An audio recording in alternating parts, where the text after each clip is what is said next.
Home, that place where you feel safest. That place where you belong. 6 months ago, we left that place. We shared the comfort of our warm blue planet to cross the void to a new world. And even though we may not belong here, it is our mission to make this place home. Mars. We're coming in too fast now.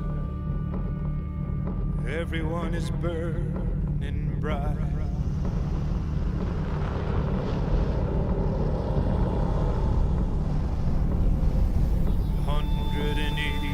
Seconds, baby, and heaven is a trick of the light.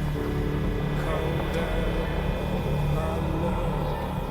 Calm down, my love.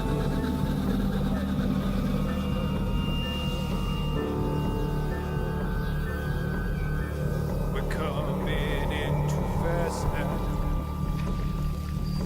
Everyone is riding, let's move.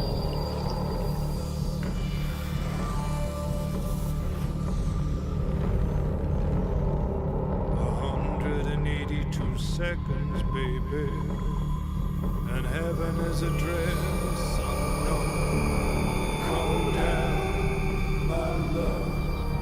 Calm down, my love. Calm down, my love. Calm down, my love.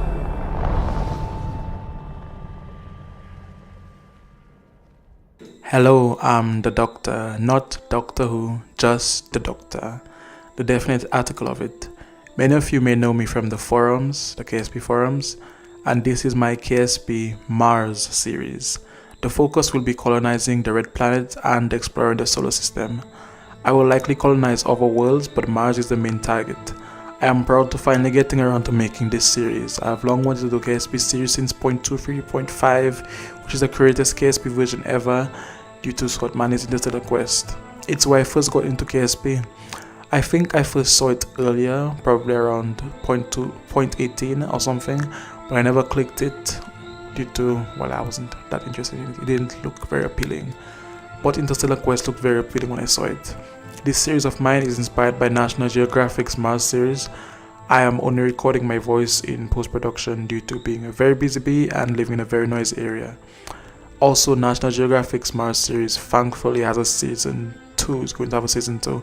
If you haven't watched it, I recommend you watching it, although I'd say it has certain parts that were very cringe-worthy. I have this mod installed that better refines the contract system to make the career mode much easier to play. I find that the career mode for the stock version is very unplayable. I don't quite like how Squad handles the career mode. They haven't really refined the contract system that much, and it's very much put me off from playing KSP for quite a while.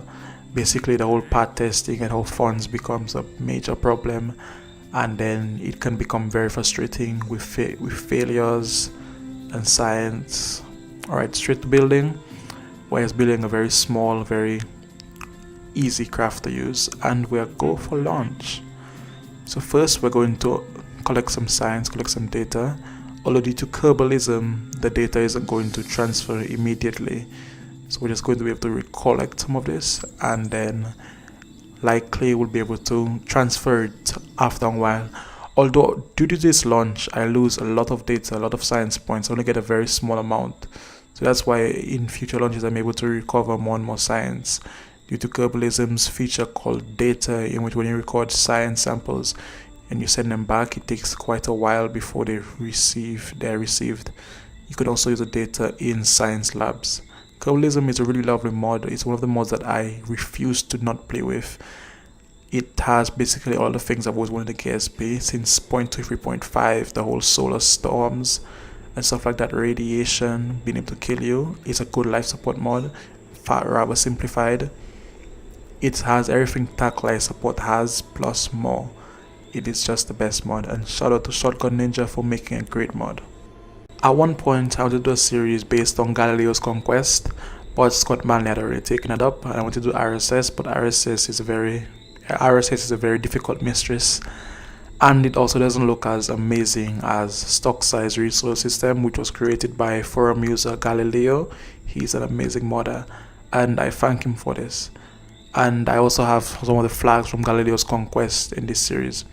So straight up, we're just selecting our settings, making sure it's not too high, it's not too easy. At one point, KSP can get very frustrating depending on the settings you choose. I choose to launch with the basic standard settings due to, like, I've never completed a full playthrough on the default settings without editing any science settings or funding settings. So straight into this, let's select our contracts right away. You don't really need to read this, this is not important information. So going straight into the mission, select our contract, make sure we're ready for launch. So a little bit about me more. I'm a physics major. I'm interested in space exploration. Obviously, this is why I'm playing Kerbal space program. And I intend on doing aerospace engineering when I go to university.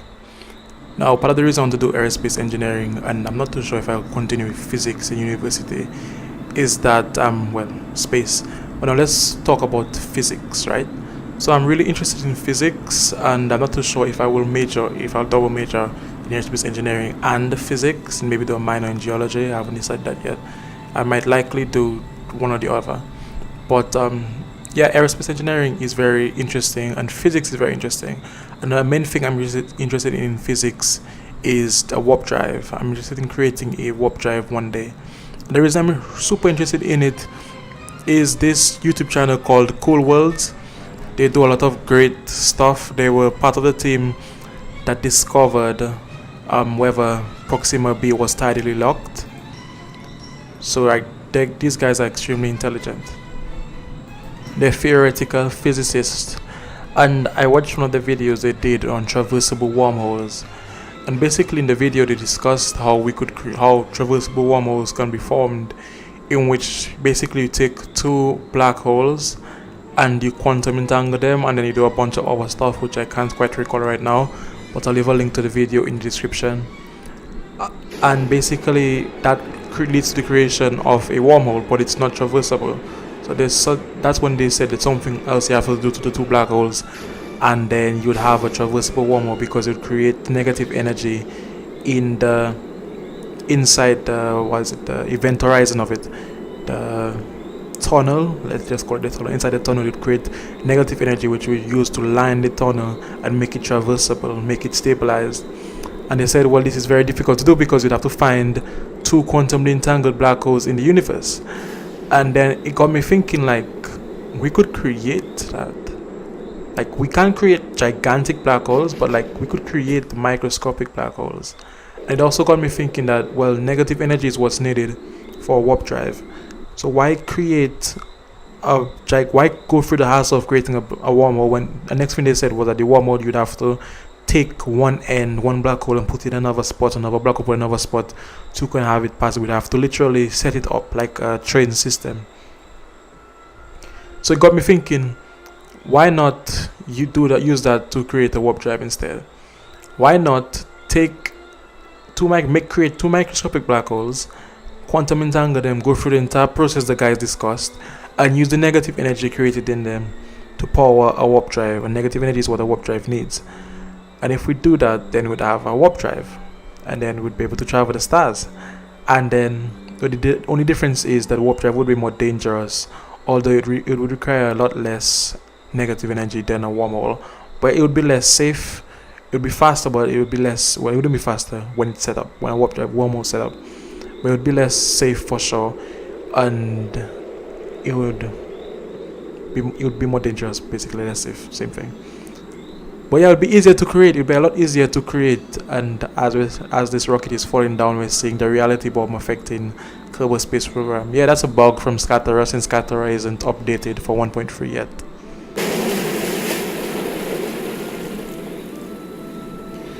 So yeah, basically, if we do that, we could create a wormhole, a warp drive. Go through the process of creating a wormhole. And it seems rather simple, actually, to be honest. If you really think about it, how hard could it be to create a warp drive?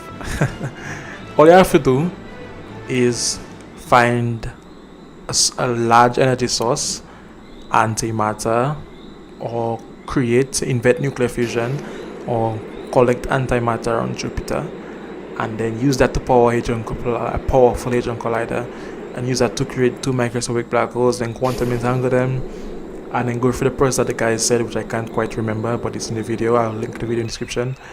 And then once you do that, you have negative energy, and use that negative energy to power a warp drive, and away you go. Although it would be highly unstable. And the next problem we have with warp drive is we don't exactly know how to turn them off. If something goes wrong, or if you want to stop at your destination, we don't know how to turn them off. And some equations are showing that if you arrive at your destination, you likely annihilate it. But I believe all those problems can be overcome once we have the technology, and now we could possibly program the warp bubble to deteriorate over time, so that you'd activate it, and after 5 years it deteriorate, and after it deteriorate when you reach your destination. The thing about warp drive is once you activate it, you are bound to your destination. Once activated, you can only go in one direction. That's not so bad. We could use warp drives to explore the universe, and then once we found areas of interest, we could establish wormholes between them.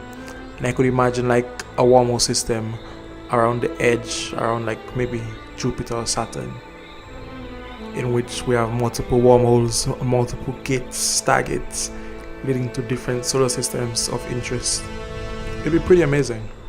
I think warp drives would have to be a technology that would have to be regulated. I don't think we'll ever live in a world that's similar to Star Wars, in which where anyone can just buy a warp drive or anything like that. I don't think we'll ever live in a world like that, because that's one of my problems with The Expanse. The OPA, the terrorists in The Expanse, try hard to get their hands on nuclear weapons, when in reality all they could do is just use one of their nuclear fusion ships as nuclear weapons. Those things are literally flying bombs. You don't need to get a nuclear weapon. You could just use a nuclear fusion ship in the Expanse, and those ships are apparently as cheap as getting a car. So why would you have to go through all of the hassle of getting nukes or stealing missiles from Earth or from Mars, when you literally are flying around in bombs? That's my problem with things like any sci-fi, in which things like spacecraft are just things that anybody has any day. No matter how advanced we get, I don't think certain technologies will be made available to the public due to the dangers of them. Just because, okay, maybe one day buying a plane, anybody can't just buy a plane. If you have the money, you can, but you can't just decide you want an F-15 with bombs. The regulations on those things are strong because you don't want them falling into the wrong hands. That's why we have those things. So I believe we'll ever live in a Star Trek like universe. Oh, this is my first failure, as you can see. My first mission failure. But it is what it is. I just fast forward, I just skipped the entire rebuilding process. I entirely rebuilt the rocket. So yes, what I was saying is that I don't think we will ever live in such a world in which spacecraft are as cheap as cars. Well, they might become as cheap as cars. I don't think we'll ever live in a world where spacecraft is something anybody can buy, just like buying a car. I think there'll always be something similar to planes, where you pay for a service. Because allowing the average bro to have a spacecraft, it just doesn't make any sense. Unless, of course, you enter the realm of transhumanism, and in my opinion, transhumanism is voluntary extinction. But I think that falls under politics, and we have no political stance in Kerbal Space Program, and in science we try to avoid politics as best we can, and I shall be doing my best to avoid politics before I get called a hater. Now, I just did a return mission. It was a very simple return mission. I came back down very hard. Scatterers still bothering me quite a bit. I don't quite like to see the way the Earth is chopped up there. But it was a very simple basic mission. We just had to collect some more science to develop more technology to can put a satellite into orbit. That was one of the contracts I had to do. What I'd like to do in KSP, what I've realized that is the better thing to do, is I try to do as much contracts without upgrading any building or spending any money on anything. So I just did multiple missions back to back without spending any money on upgrading anything at all, because doing that would help me save a lot of money so that I'll never end up in a situation again where I'm dead broke. And I've been dead broke in KSP before. I've been like really dead broke, in which if a mission fails, that is it. And I did not like that playthrough. That was one of the playthroughs I did during 0.9, I believe. It was either 0.9 or 1.0, one of those updates. I did a playthrough in which I basically cheated multiple times because it was just so annoying. First, I installed way too many mods and I just couldn't get over it. I just had a mod addiction, and if I saw a mod that was amazing, I'll just add it. So I had B9 aerospace and KW rocketry. I had just a whole bunch of mods, particularly mods from Interstellar Quest, until I realized that I could just delete parts that I didn't want to part of it did. Going from having the Interstellar mod installed, and that was unnecessary parts I had back in the day playing KSP, until I learned that was simply unnecessary. So I decided to cut off parts, and that's when the game started to play a little bit better for me. But then it was still too late. Like, rather, I would install one mod particularly to kind of have parts to can build a rover, rather than accepting the rovers installed in KSP, which is something I do now. I accept that I could build rovers from the parts in stock parts. That's why I basically have no part mods for this, almost no part mods. I actually can't think of any part mods I have installed, except maybe Kerbalism, which adds 1-2 parts, but it's also a life support mod. I can't think of any part mods because I made a mandate not to install any part mods. The only part mod I think I will install in the near future is Mother, which is a mod that's being developed by Bonus Evectus, great forum user. It's been in development for about a year now, and basically parts to build Mother ships. He created the Kerbal Plus mod, which has gigantic parts to build gigantic ships. And Mother, I've been following it. If you go on the forums for Mother, you will see the Doctor, and I've been following it for quite a while. And Mother is really an amazing mod, and I'm really looking forward to it. It has some of the parts that I've always wanted for structural parts and for spacecraft parts. One of my problems with the stock game is that I actually don't like. Wait, watch this. This was beyond perfect. This was the best time I've never entered orbit more smoothly and more perfect before. I've never entered orbit using solid fuel boosters before, and doing this for the first time and it being perfect, you have no idea the feeling. Like, when I did this and after I saw 100 plus kilometers, I fell in love. That's what KSP is all about. So just a few beauty shots. I think I almost forgot what I was talking about. Yes, I was talking about Mother. Mother is an amazing mod that I'm looking forward to.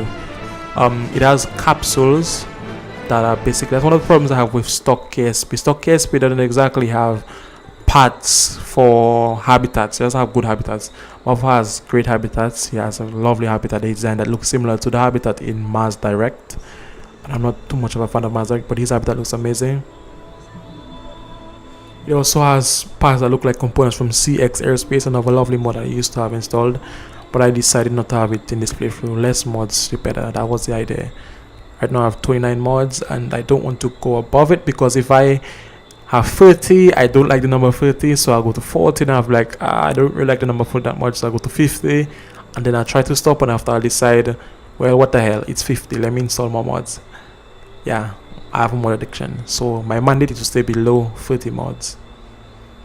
And I don't like the habitat parts that Squad has inside the stock KSP. I wish they had better habitat packs. And this is the intro. This was the intro, now this is the outro. I don't like the habitats packs Squad has. The habitats are very bland, very terrible. They don't look like habitats at all. They don't even have beds. Habitats have beds, for crying out loud. Right now, Mother also has a 7 crew capsule, gigantic stock structural parts, and will have engines and among other stuff. Mother looks beautiful. And as you can see, the world has some problems in KSP with it breaking up to scatterer. But yeah, this has been Mars episode 1 Aurora. I hope you enjoyed it. I certainly did. And I have been waiting to a playthrough of KSP for such a long time, and I'm so grateful to be finally able to get through this. And if you're watching, you're just the most brilliant person in this world right now. Thank you very much for watching. The next episode, I hope to be doing some more exciting stuff.